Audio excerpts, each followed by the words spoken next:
Welcome to another episode of Trees and Lines. On this episode, Annie Rafferty, Director of Contract Education and Training and Development at Butte College, she joins us to talk about facilitating industry-driven people in the training programs offered by Butte College. Annie is an accomplished global talent development professional and has some great insight in her approaches for career development in the industry. Have a listen. Hope you enjoy.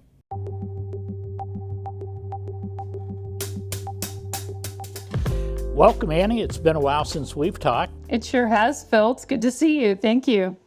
Yeah, we had Larry Abernathy on not long ago, and Larry is so excited, and he's just such a good advocate for the programs you have out there that we wanted to come around and talk to you a little bit about some of the details. So really appreciate your joining us. Tell us a little bit about yourself first, and then just a real quick overview of the tree worker and pre-inspection training you're doing. Yeah, you bet. Thanks, Phil. So I'm the director here at Butte College for our workforce training and development. And I also hold a role as executive director of our Upskill California Utility Line Clearance Arborist program and our pre-inspector program that's been invested in, funded by Pacific Gas and Electric. So it's a little bit about my background, and we work with employers upskilling their workers. And then we also, out of our units here in the California community colleges, focus on program development for a pipeline of workers to be able to, in this field, safely perform the work out in the field. So That's it's incredible. Wow. rather unique approach you've taken because it's just not Butte College, right? Yeah. This is a network of colleges? That's correct. And so back in 2019, when we all sat around the table and said, hey, what's the vision? What's our goal? Who do we want to have involvement in this program? And it was not just a lens on Butte College. It was a lens on California and how we can engage our California community colleges across the state. So the Upskill California network, we have about 42 or so colleges that are in that network. And of those, we identified where the workers were needed and selected the colleges in those areas to implement this program that is so very needed for consistency across California with access for our utility contractors and the utilities in those particular areas. And the tree worker training, it's a 5-week program still? So the Arborist project is a 5 weeks, 200 hours, and that allows an individual to in the first week, get the certifications that they have an opportunity of earning while exploring the career and understanding what the rest of their life actually could look like and how excited that they can get about the work that they can contribute to. And so that first week offers certifications with Flagger, First Aid and Safety and CPR. And we begin the EHAP, the Electrical Hazardous Awareness Program certification. And they also get an OSHA 10 card. So if during the first week they decide that maybe it's not for them, it allows us to work with that individual and provide them a pathway maybe to a different industry. And then they have those safety cards that are preparing them ready for hire for another type of job. But then week 2, things get interesting, and we get into mobile equipment and how to operate that equipment. And then the course continues to build on with week 3 of chainsaw, chipper, and grounds operations. And then week 4, things get exciting. We get them up in the trees with climbing. And then week 5 is when we bring all the certifications together around the particular areas that are involved with the training. So it's a 5-week, 200 hours for them to get excited and confident in performing those skills safely. So how many students have been able to go through so far? Well, we are in class number 47 for the state of California, and we have 525 workers with another additional 16 that are coming out of a class from College of the Sequoias here in a couple of weeks. So today's Friday, and they often would not be working, but today the class is in operation down at Folsom Lake.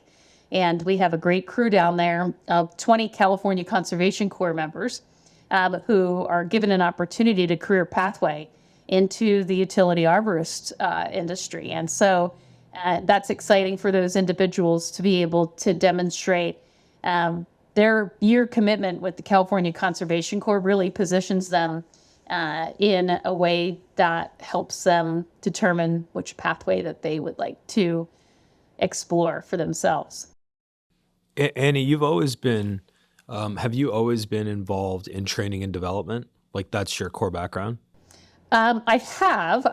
Prior to joining Butte College, I worked for a company on the East Coast for 23 years and worked as a frontline employee. And over the 23 years, continued to move upward within the organization. And when I left that company, I was the senior vice president of our global training operations. And we had 40 offices in 9 countries. And our goal always was to provide consistent training amongst those offices according to an ISO standard.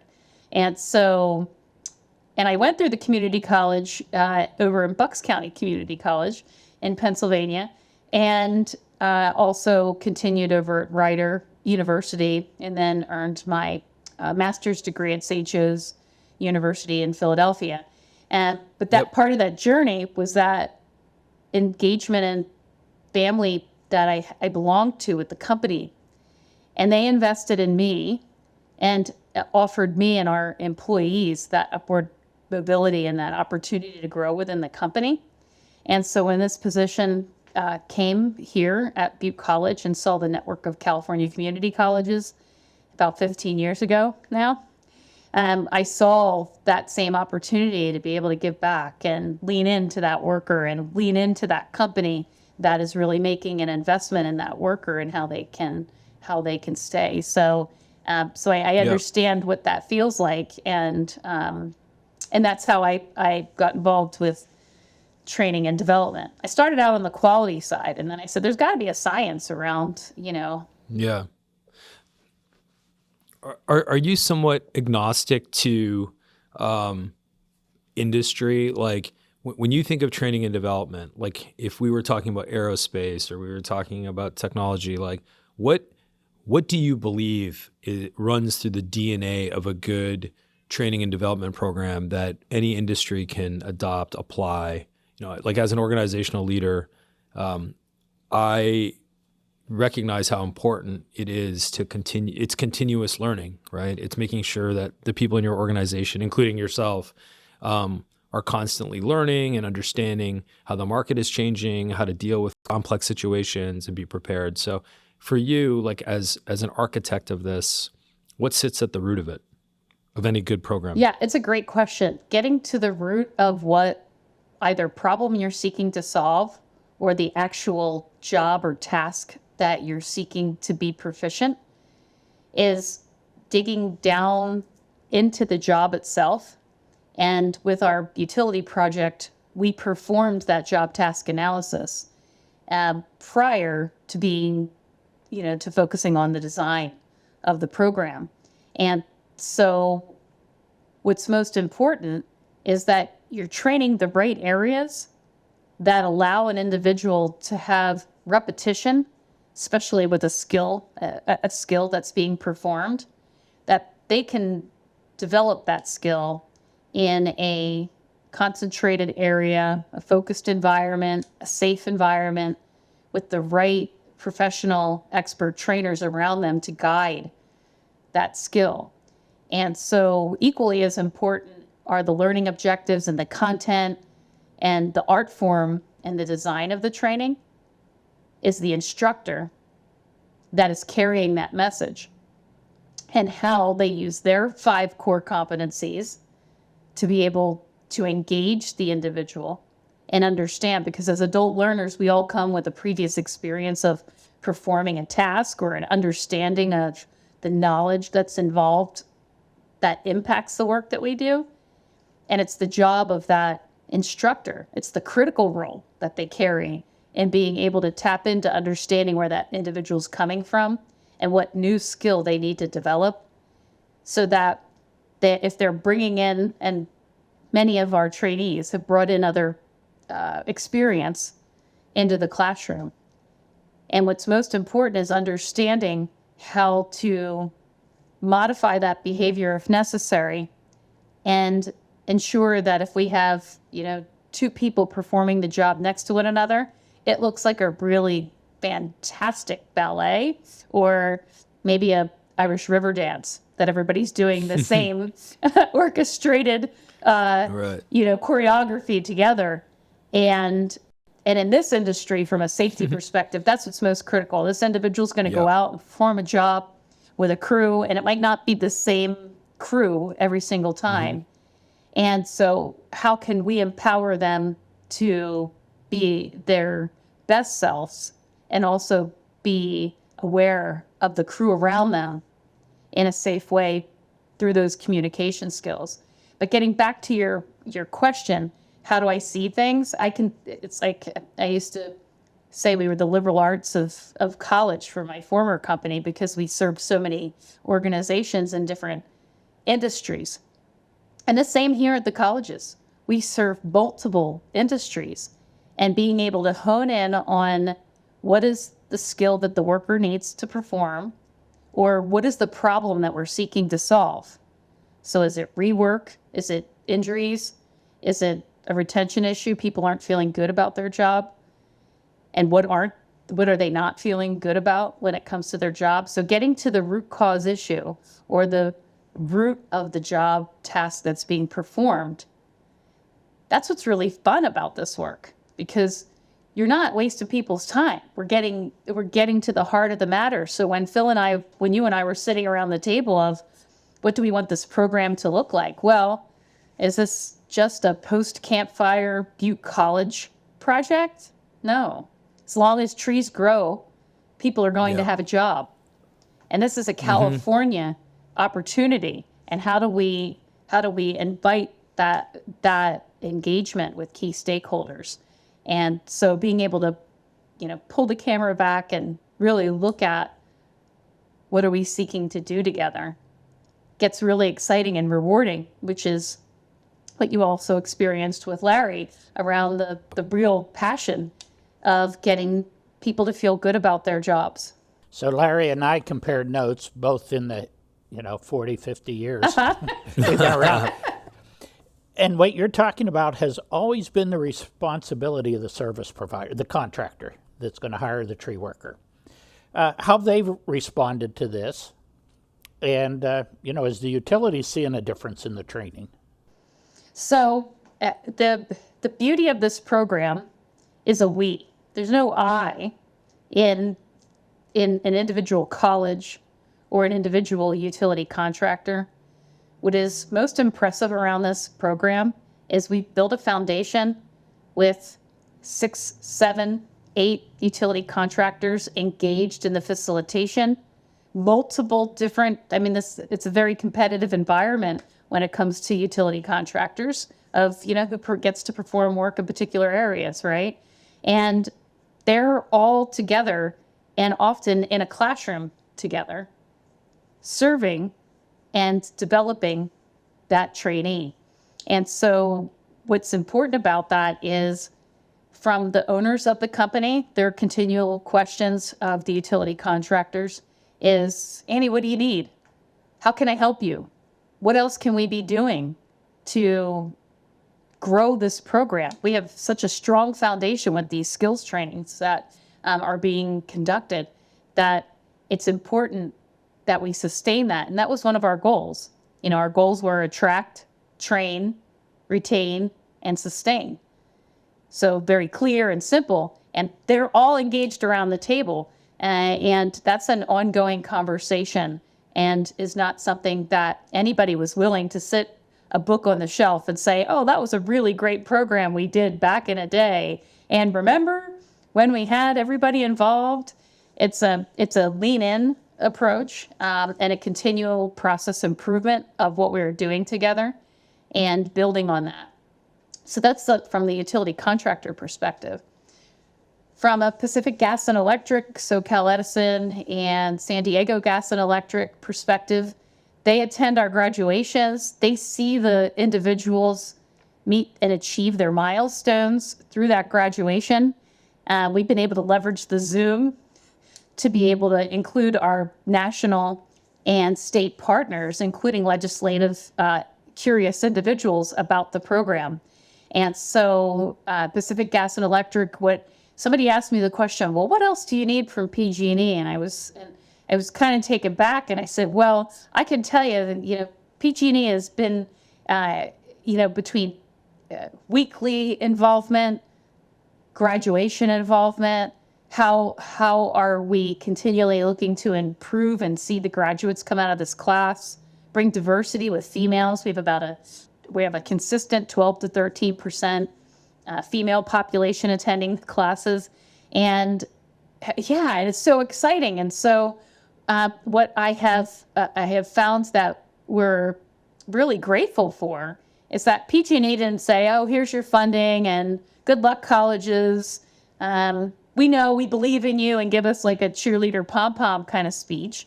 I think what has been important is that they've paid attention to the outcomes. Mm-hmm. And the investment wasn't just a nice to have. This is a need to have.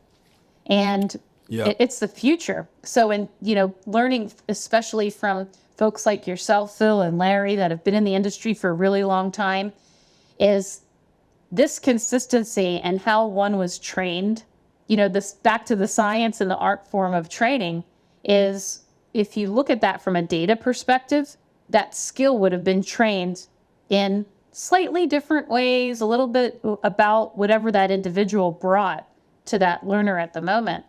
And what's most important is being able to have that consistent delivery across the map.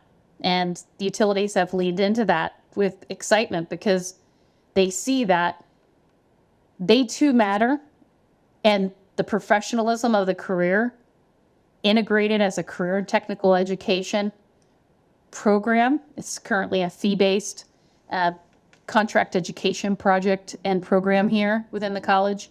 The long-term vision that someone can see, that when they look at, hashtag outdoor careers, what does that look like? And they could get into the U.S. Forest Service, they could get into CAL FIRE, they could get involved with a local fire council. But there's this arborist and utility job that was kind of hidden behind door number 2. And that visibility that PG&E has invested in is what's most important, from people not knowing about this as a job or a career. Yeah, you kind of hit it on the head, because it feels like, not just in California, but as you move across the U.S., not a lot of people know that this is an actual path, and it's an important path. It's one that's growing, and there's a lot of technical elements to it. So the fact that you guys are taking on that responsibility of, education and training, we don't see enough of it. So hopefully you guys have kicked off something that's gonna, trickle across the U.S. as well. What is something that, or what are a handful of things that you see as bogeys right now? Some of the challenges. Sounds like you've got good partners, you have some funding, but what are some of your concerns, some of the risks that you're dealing with as you're continuing to work through this program? One of the education opportunities that we have is that at the colleges, we don't only produce a pipeline of a new worker. The unit that I'm responsible for in the Upscale California units, 95% of our work, besides this project, are working with an employer to determine that career pathway for the worker.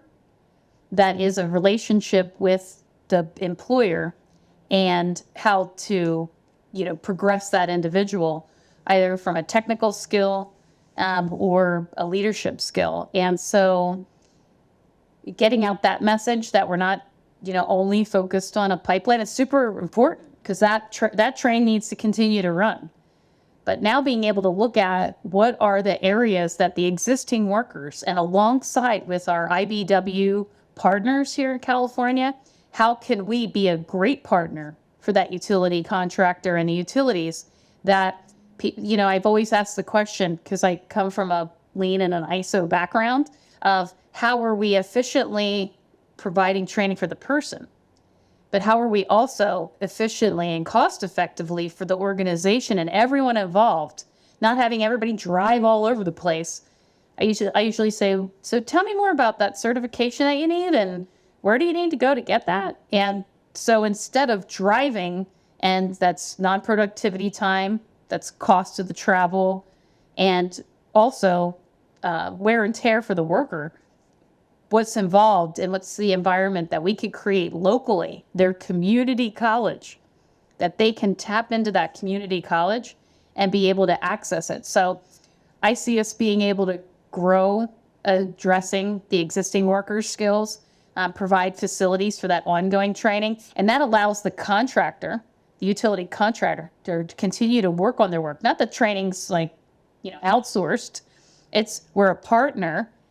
And when there are particular situations that occur, we just had a significant amount of, snow, unusual. So all the soils are wet and trees are, got a lot of storm work that's occurring. That's a different type of work. And so how is safety for the worker during that type of condition, which is, 360 opposite of hot summers, dry, and so what does that condition look like for the worker out in the field?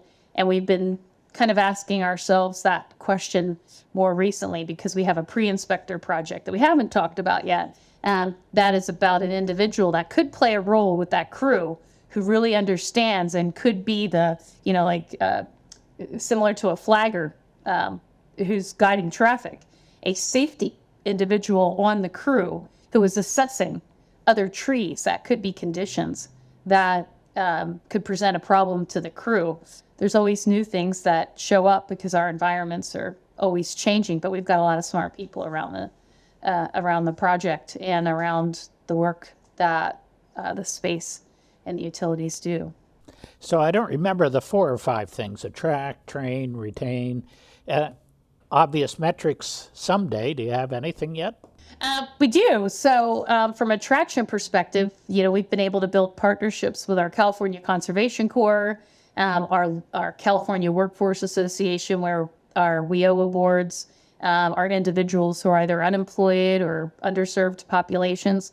So we've been collecting primarily initial demographics of the individuals who've been coming into the attract goal of that pipeline. But over the next year, we currently have a Good Jobs Challenge through the federal to Department of Commerce federal government project that we have here in the North State with our Foundation for the California Community Colleges. And part of that, we're going to be collecting more demographics so that we could start to look at the importance of partnering with our tribal communities and engaging other organizations that are all on the same path to help our environments be safe living communities and be able to still keep the power on and live safely. So being able to expand our attraction by all of our partners, there's a lot of those synergies that are continue to align, because it's always like a good conversation or a good relationship where it's like, that's a great idea. And it's not always just a concept. It's great idea to action. Like, how are we? Okay, let's do that, and then we're all doing it. And what does that look like? Some of the other metrics we've been tracking are the proficiencies within the training, and we have this fantastic DACOM, which is called Developing a Curriculum, as the job task analysis, where we have of all of the jobs that are required for the arborist, what are the tasks associated with that? So we did an update to that back in December. And so taking that map, we then align each area of the curriculum, and it's kind of like a really great game board that is color-coded according to the areas that we address those job tasks that are being performed. And so the measures of that, Phil, is what our next area for all of the learners. So we have tests that they have to complete, both written and proficiency score tests. We use the Tree Care Industry Association Year 1 apprentice program. And so also looking at the Year 2 because what this individual is exposed to within the 200 hours does creep into other awareness that is in that other program that we've been working with TCIA on, and this next 2.0 of our program that we're going to be evaluating here in 2023 in the next couple of weeks here. We'll be taking what we did in December and updating it. So that's what's most important. It's not just a book on a shelf. This is a ongoing program that we take a continuous process improvement approach to. So those metrics are going to be important, especially when it comes to the utility contractor, back to the person who may move from contractor to contractor. The data that we can help as a college collect and inform the utilities and the contractors where those workers may move around, because we had trainees down in San Diego, 20 Conservation Corps members graduate from our class, and that Monday the Dixie Fire broke out, and they came up here to Northern California to fight on that fire and had a proficiency and a skill. So we know confidently that as those workers move around, how can we also share their performance metrics according to what the standard is. Yeah. We talked to Larry a little bit about the, kind of following the life cycle of your student. And basically, you've got 500 folks that have come in and through the program, and being able to track their impact and their performance relative to maybe someone who has not had that formalization, I think is very important to show, hey, this is working.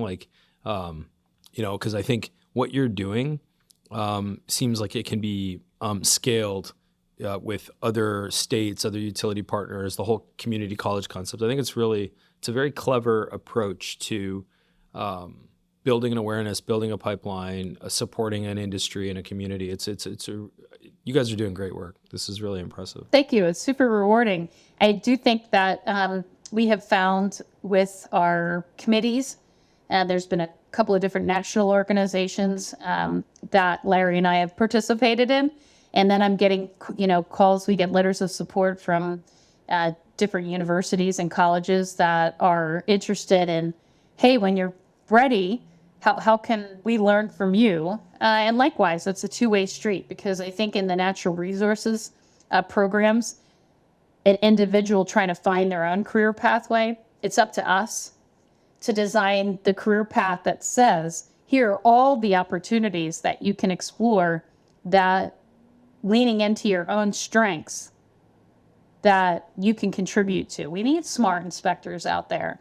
We need people super curious about the biology and the tree risk assessments and the qualification of the hazards that are out there that are written in the prescriptions that are documented on that particular job. And so everybody can find a space and a job that can bring them alive. And that's our role as educators and as employers as well, is to tap that talent and find out, okay, what brings you alive? Because your spirit and your skill and knowledge is going to contribute to the bottom line here for us all to be successful together. So talk to us a little bit about other states or other utilities. Can it be taken elsewhere, and what would that involve? Yes, that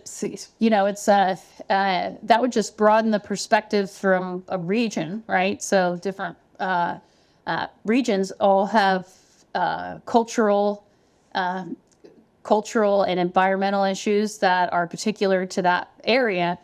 What the beauty is that, do a save as, is engaging the partners, and with the right energy and the right chemistry of the people in the room. This is certainly an opportunity others can replicate. Working close with Stevens Point and being able to provide that pathway of the professional training that the University of Wisconsin Stevens Point has. That's also been important to us too, is staying close to that, because at the end of the day, an individual could move. We look at how workers move in this industry, and what's our responsibility and commitment, so that somebody says, oh, I came from that upscale California community college and utility partner project over on the West Coast, and I'm now here on the East Coast. We want that individual to carry the credibility that that individual can perform the job safely. And so I think that there's a great opportunity here. Working with the Utility Arborist Association in particular has been critical to, providing ongoing education and resources to those individuals. When somebody graduates from our program, they get a 1-year membership to UAA, and we encourage that at their graduation. And working with Dennis Fallon and his team, we also have a stipend program that PG&E invested in, similar to the University of Wisconsin Stephen Point scholarships. And we developed a program for stipends for UAA to be able to pay the workers who, it's kind of a hardship. Oh, honey, our partner, I'm going to go take a 5-week class for 200 hours and we're not going to have any income for a while. And I think I'm going to get a job afterwards. So that's a hardship for an individual. So working with UAA, that's another piece that I didn't mention earlier. But, to your question, Phil, that this larger scale opportunity, honing in on particular areas of the United States, I can see that. I come from that centralization, but global look at the same time. And it's been important to us to really check in with those other state and national partners and some communications we've had up in Canada too.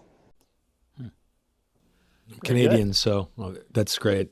Well, Annie, this is a really great opportunity for us to chat with you. I feel like this is a conversation we're going to want to continue to revisit in future podcasts to kind of monitor what you guys are up to. And, Phil and I are out in California from time to time, so we should love to sit down with you and keep the conversation going. But thank you for making time today. Well, thank you for reaching out, and your curiosity about the program would welcome you to participate in any of our Zoom graduations. Yeah, I would love to. Got one coming up next week. I'll send you an invite, and please do. And then you could see from firsthand, from the learner's perspective, what their takeaways are from the program. And yes, I would welcome keeping in touch. Appreciate Phil, you in particular, and UAA's interest in this program and leadership since 2019, because we can't do this alone. And having that commitment has been really critical to the confidence in us being able to build the right program to meet the right needs. So. It's fantastic. And Annie had the energy to get it done. No, congratulations. And please do send us that invite, because somebody from our organization will be present for it. So that would be great. Annie, I'll mention my career started in Bucks County, Pennsylvania as well. So. Oh, it did? There you go. Oh, it did? Yeah, it did. Right out there, probably on the main line somewhere. Fine. Yeah. Okay. Yeah, so I grew up in that same area, and so we have that shared East Coast to West Coast, and let's keep that good energy going. Absolutely. Very good. Thanks for joining us. Thank you very much. All right. Thank you.